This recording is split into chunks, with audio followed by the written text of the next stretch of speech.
Agri-Challenge, le magazine de l'entrepreneuriat agricole et du développement durable. La Banque agricole du Niger, Bagri, sponsor officiel d'Agri-Challenge. Bagri, nous œuvrons pour votre autonomie. Chers téléspectateurs, bonsoir. Je suis très ravie de vous retrouver dans Agri-Challenge, le magazine de l'entrepreneuriat agricole et du développement durable. Nous débutons ces numéros avec un reportage sur le marché de la courge au Niger. Le marché de la courge constitue un véritable secteur d'activité génératrice de revenus. La courge est fortement produite dans la région des Anders et sur le nord du fleuve Niger. Elle renferme de nombreux minéraux et de calcium, cuivre, fer, magnésium, phosphate, potassium, zinc et bien d'autres. Ces apports sont utiles pour stimuler les défenses de l'organisme et limiter les risques de carence, notamment en fer. Dans ce numéro d'Agri-Challenge, vous aurez les détails sur la production de la courge, sa zone de prédilection, les valeurs nutritives de la courge et sa rentabilité économique pour les producteurs. Ensuite, vous aurez un reportage sur la prix avec les perturbations des activités économiques fluviales. La montée des eaux du fleuve porte un coup dur sur les activités économiques liées au fleuve Niger. Du fait du débordement du fleuve Niger, chaque année, les producteurs enregistrent d'énormes dégâts. Et nous finirons ces numéros avec l'inauguration d'une local d'unité de transformation de produits agroalimentaires dénommée Sonkowa. Des représentants des institutions financières, des partenaires techniques et financiers, les chefs coutumiers et les apprenants ont pris part à cette cérémonie. La cérémonie de l'inauguration a coïncidé avec la fin de la formation d'une vingtaine de jeunes et des femmes de l'unité de transformation agroalimentaire Sonkowa. Restez avec nous, chers téléspectateurs, pour les détails de ces trois rubriques. À tout de suite. Agri-Challenge.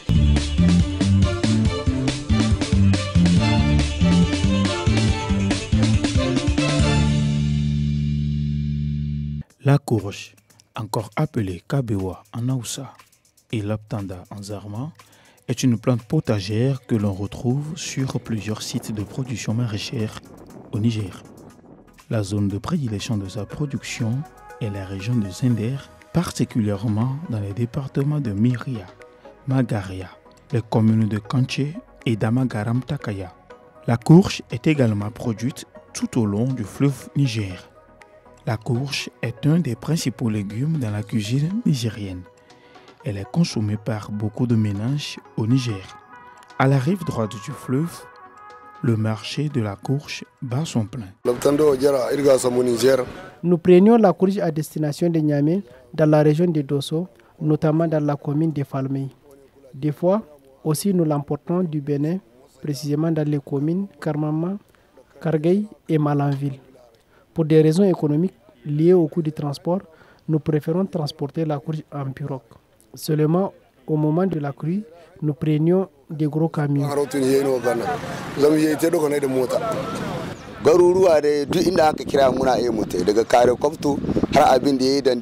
Avec nos pirogues, nous avons la capacité de partir jusqu'au Nigeria et au Bénin pour prendre de la courge. D'ailleurs, nous faisons ce trajet à chaque fois. Souvent, nous faisons 48 heures de trajet, voire même une semaine, avant d'arriver à destination. Tout dépend de la montée du niveau du fleuve. La courge est un légume fortement consommé dans certains ménages. Sa vente procure assez de revenus, surtout en ce qui concerne la vente en détail. Le marché de la courge est bénéfique.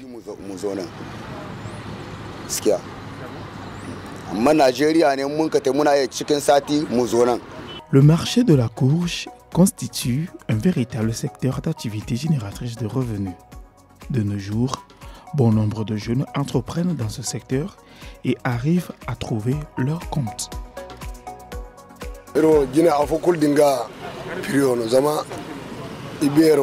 Les prix varient en fonction du poids de la courge. C'est de 150 à 250 francs l'unité pour la vente en gros. Des fois, nous vendons aux commerçants d'État de 40 voire 50 courges.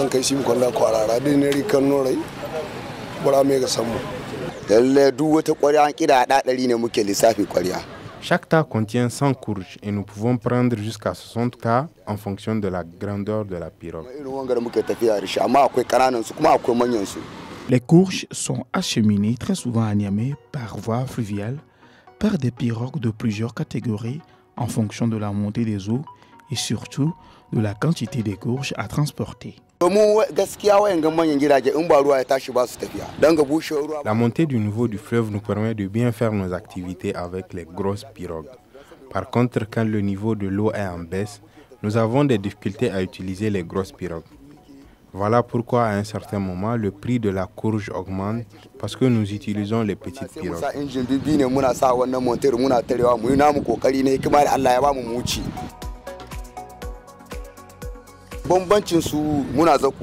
Et avec ces genres de pirogues, nous prenions une petite quantité.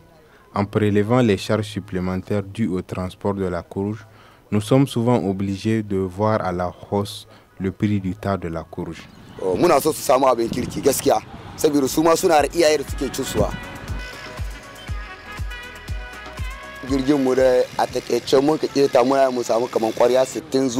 Le marché de la courge est très lucratif.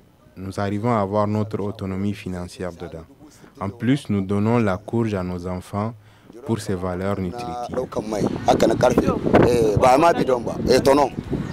Cependant, lors du retrait du fleuve, les importateurs de la courge optent pour la voie terrestre pour acheminer leurs marchandises.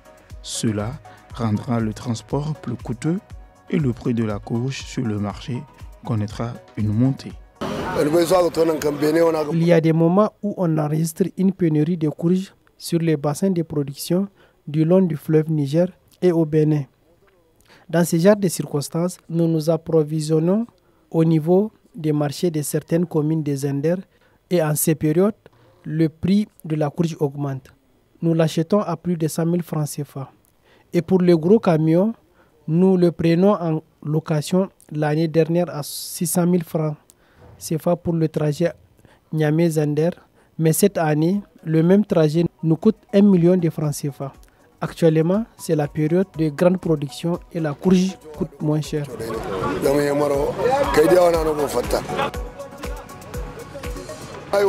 Grâce à la production et la vente de la courge, mon revenu a augmenté. Aussi, j'ai acheté d'autres pirogues et gros véhicules juste pour le transport de la courge. C'est une activité génératrice de revenus. J'emploie une dizaine de jeunes. Ainsi, une fois la courge acheminée dans la capitale, plusieurs vendeurs viennent très tôt le matin se ravitailler en gros au niveau du point focal sur la rive droite du fleuve Niger. Ensuite, ils vont la revendre en détail aux consommateurs. Souvent, nous rencontrons d'énormes difficultés avec les grossistes. Il y a des périodes où les prix de la courge grimpent ou la difficulté d'approvisionnement de la courge dans certaines localités. Nous payons les tas à 100 000 francs et chaque tas contient plus de 100 courges. Nous revendons l'unité de la courge à 1500 francs, 1750 francs, voire même 2000 francs. Nous revendons aussi les tas à 115 000 francs ou 120 000 francs. Le marché de la courge est très porteur et la courge fait partie des légumes consommés par la population. La courge fait partie des 12 espèces négligées et sous-utilisées identifiées par le projet Crops for HD. Elle regorge plusieurs valeurs nutritives. Agri-Challenge. Nous avons la courge. La courge, c'est vraiment un aliment riche en vitamine A. Et aussi, au niveau de la courge, maintenant, on a tendance à délaisser la consommation de la courge. Aujourd'hui, dans nos sociétés, la plupart du temps, quand on fait une sauce à base de courge, nous tous, nous les savons, on n'aime pas. Ici, c'est pas juste les sauces huileuses et tout. Alors que la courge, c'est un aliment riche en vitamine A. Quand vous voyez, la plupart des purées infantiles ou bien des aliments infantiles, donc la majorité, on va trouver la vitamine A parce que c'est une vitamine de croissance, comme on l'a dit. Donc, raison de plus que Crocs vraiment apporter un intérêt sur cette espèce. Et comme les opportunités, c'est vraiment une culture qui peut être pratiquée en culture de case. On n'a pas besoin de beaucoup d'espace pour cultiver la courge. Même dans des sacs, en tout cas les cultures en pot, on peut cultiver. Déjà le ménage à côté, comment on appelle ça, sa courge, où on peut enrichir vraiment nos sauces et puis nos différents mets dans nos ménages. Et comme menace, sa forte commercialisation par le Nigeria, donc et vraiment, comment on appelle ça, une concurrence par rapport au département de Dogandouchi et aussi la disparition de l'espèce locale. Aujourd'hui, dans nos sauces, nos filles même hésitent à utiliser la courge dans la sauce. Chaque fois quand on parle de courge, les filles nous prennent comme de l'autre âge, de l'autre siècle, pourtant très riche, très nutritif. La courge est un légume avec de nombreuses valeurs nutritives. Elle contient différentes molécules bénéfiques à la santé. Les graines de la courge sont riches en protéines. Elles contiennent aussi des quantités intéressantes d'acides gras essentiels, acide linoléique et de vitamine E, connue pour ses propriétés antioxydantes. Agri Challenge.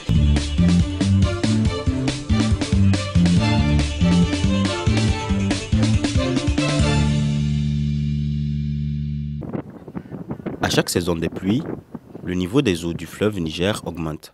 Cette augmentation du volume d'eau entraîne des perturbations des activités agro-halieutiques pratiquées tout au long du fleuve Niger. L'équipe de Agri Challenge s'est rendue au quartier Harobanda à la rencontre des producteurs agricoles. Ici, la crainte anime ces maraîchers. Il y a 2 périodes de montée des eaux du fleuve. Mais celle qui nous inquiète le plus, c'est la saison des pluies. D'ailleurs, c'est une situation qui affecte tout le monde, avec notamment les risques d'inondation. En ce qui nous concerne, nous nous préoccupons des affluences qui déversent de l'eau et du sable dans le fleuve. C'est ce qui favorise le débordement des eaux du fleuve pour engloutir nos périmètres irrigués.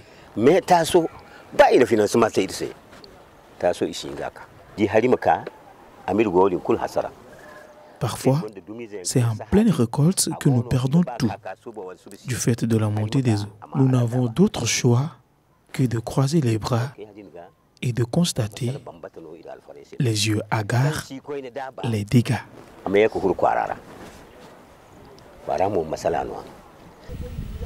Les inondations exceptionnelles de l'année 2020 avaient détruit plus de 5500 hectares de culture. Du fait du débordement du fleuve Niger, chaque année, ces producteurs enregistrent d'énormes dégâts.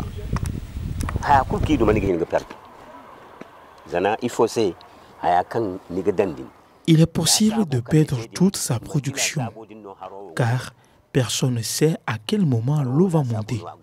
Nous avons l'habitude de constater au petit matin tous nos périmètres irrigués complètement engloutis par les eaux. Cette année encore, je reste sceptique. La plus grande montée des eaux qui nous a tous sinistrés a eu lieu il y a de cela 2 ans. Donc cette année, nous attendons de voir ce qui va se passer. Le 6 septembre, les pêcheurs, quant à eux, s'inquiètent de la survie de la faune aquatique. La déforestation, l'érosion accentuée par l'ensablement du fleuve perturbe l'écosystème aquatique. Nous rencontrons des difficultés du fait que le fleuve n'est pas profond. Du coup, il n'y a pas assez de poissons, ce qui nous oblige à utiliser d'autres méthodes artisanales pour pêcher. Malgré cela, nous ne trouvons pas beaucoup.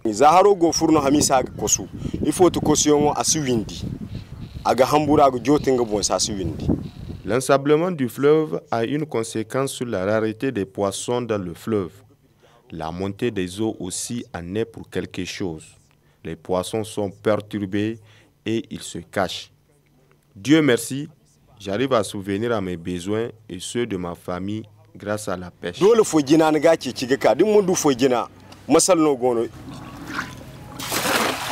Le chiffre d'affaires des pêcheurs est en constante baisse au fil des années. Ça dépend des arrêts. Avec la montée des eaux, vraiment, nous gagnons moins. Tous les pêcheurs savent que les choses ont changé. Parfois, nous sommes obligés de pêcher les poissons qu'il ne faut pas, parce qu'il nous faut avoir des revenus. Même ce genre de filet que nous utilisons n'est pas adapté ni conseillé pour pêcher. Malheureusement, nous sommes obligés de l'utiliser parce que le fleuve n'est pas profond.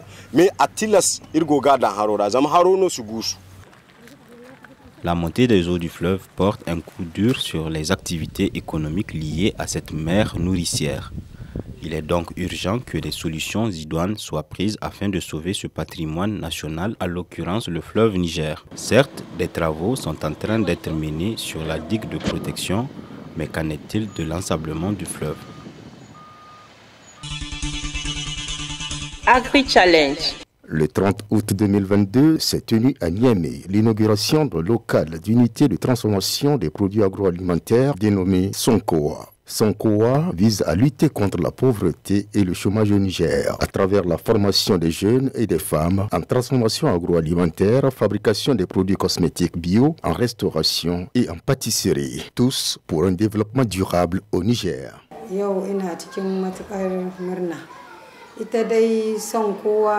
Je suis très heureuse parce que Sonkoa était une petite entreprise avant de s'agrandir. Aujourd'hui, on est à l'inauguration du local de notre unité de transformation des produits agroalimentaires. Au début, j'étais seule. Je faisais quelques transformations de mil, de souchet, de la farine, de haricots, de l'huile d'arachide, bref, tout type de boulot de femme au foyer. Je fabrique et je vends aussi de l'encens. C'est grâce à mon ambition pour ces métiers dans le quartier qu'une femme qui elle aussi encadre des femmes dans des groupements, m'a sollicité pour travailler avec elle et d'autres femmes.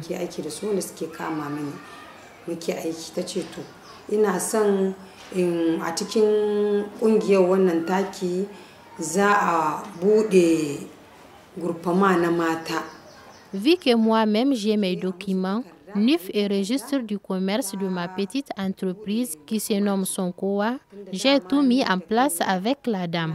On a commencé avec un groupement Sonkoa 1, constitué de 25 femmes. Elle nous a formés sur la vie associative. Alors, j'ai décidé d'ouvrir un deuxième groupement Sonkoa 2.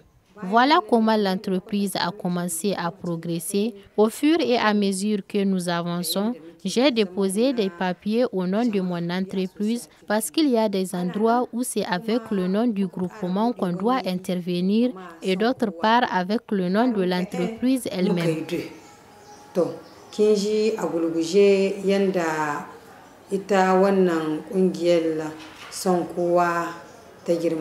La cérémonie d'inauguration a été présidée par Mme Fouta Mariama, maire de l'arrondissement communal Niamey 4. Ont également pris part à cette cérémonie des représentants des institutions financières, des partenaires techniques et financiers, des chefs coutumiers et des apprenants. Notre but est de lutter contre la pauvreté et permettre aux femmes d'être dépendantes et de ne pas toujours tendre la main. Raison pour laquelle nous avons instauré cette formation. La promotrice de la dite unité a présenté ses différents domaines d'intervention ainsi que les activités réalisées.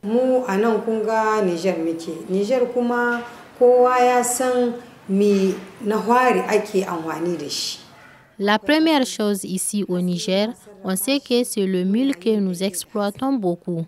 Donc nous transformons le mil en dégué, on fait des boulettes de souchet qui se vendent même à l'extérieur. À part cela, il y a de l'arachide que nous transformons en pâte et en huile. Nous transformons également cette huile d'arachide en savon pour le bain.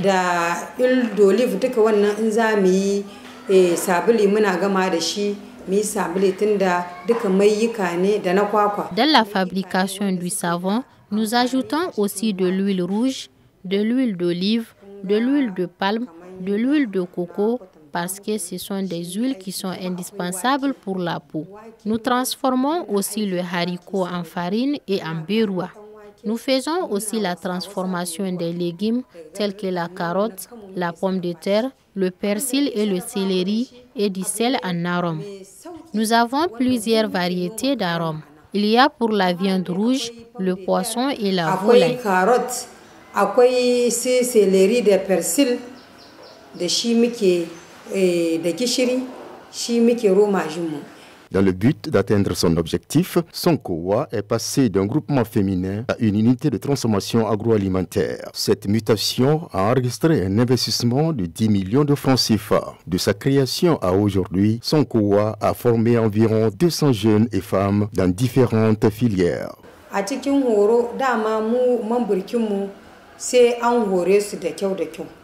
Il y a des jeunes que nous avons très bien formés. Chez nous, on fait beaucoup de transformations. Nous faisons sur le plan agroalimentaire et sur le plan cosmétique. Sur le plan cosmétique, nous transformons des carottes en huile et gommage. Chaque domaine a sa formatrice. C'est pourquoi nous avons décidé de ne pas garder notre savoir pour nous seuls, mais de le propager autour des femmes ou des jeunes filles qui ne font rien.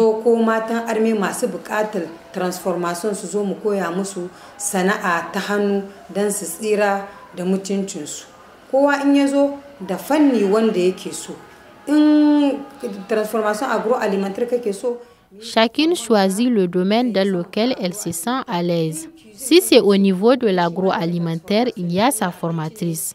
Et si c'est dans le cosmétique aussi, nous avons une formatrice.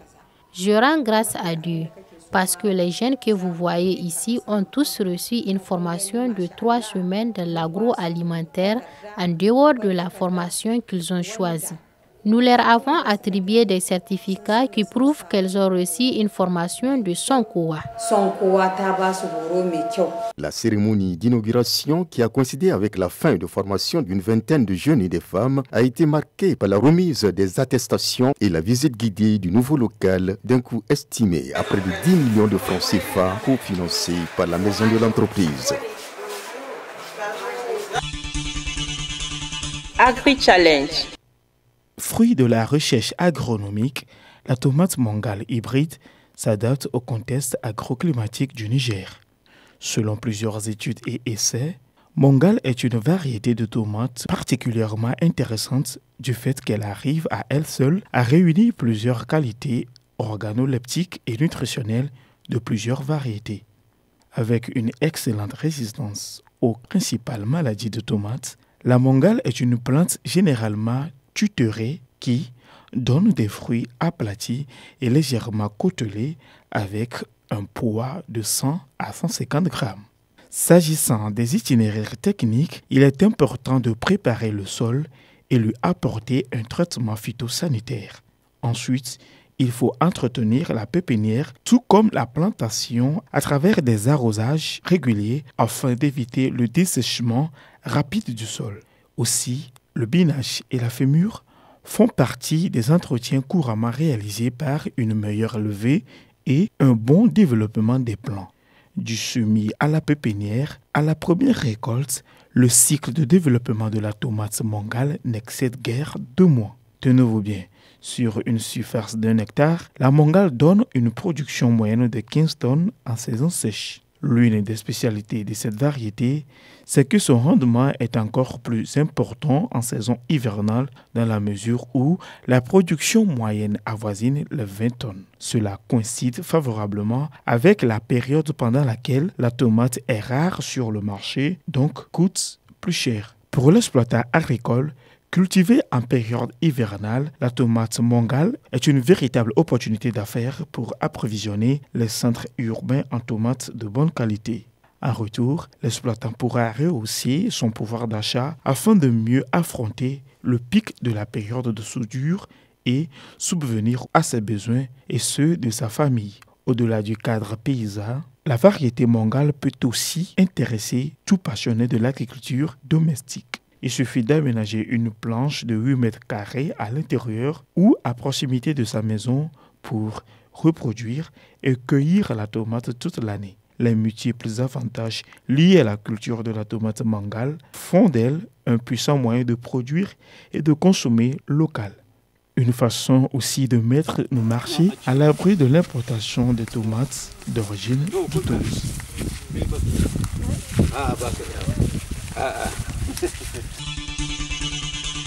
Agri-Challenge. Chers téléspectateurs, j'espère que vous avez agréablement apprécié ce numéro d'Agri-Challenge qui a fait focus sur le marché de la courge, la montée du fleuve Niger avec les perturbations des activités économiques fluviales et l'inauguration du local de transformation des produits agroalimentaires Sonkowa. Pour tout renseignement, contactez-nous sur les adresses qui s'affichent sur vos écrans. Merci d'avoir suivi Agri-Challenge. Au revoir.